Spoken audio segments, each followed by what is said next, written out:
Janë publikuar në media mesazhet që zyrtarët e lartë të sigurisë kombëtare të SBA-s shkëmbyen në aplikacionin Sinjal në lidhje me planin ushtarak për goditjen e grupit Houthi në Yemen. Në grupin ku ishin zyrtarët më të lartë të Shteteve të Bashkuara, ishte përfshirë edhe kryeredaktori The Atlantic, Jeffrey Goldberg. Këshilli i Sigurisë Kombëtare i Shtëpisë së Bardhë konfirmoi se mesazhet janë autentike.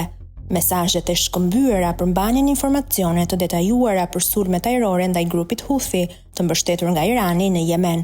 Zyrtarët diskutuan objektivat e sulmeve, armët që do të përdornin Shtetet e Bashkuara dhe komandën e operacioneve. Përveç tyre, ata diskutuan dhe mundësinë që Evropa të mbulojë kostot e mbrojtjes që SBA-ja ofron për rrugët kryesore të transportit.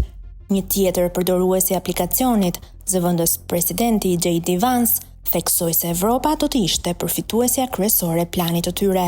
Unë thjesht e urrej të shpëtoj Europën sërish, tha ai.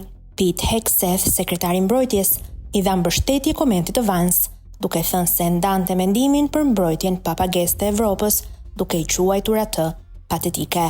Këshilli i Sigurisë Kombëtare tha në një komunikat se është duke hetuar se si ndodhi që numri një gazetari u shtua në grupin e bisedave në aplikacionin Sinjal. Të plot mund ta lexoni te Gazeta Dita.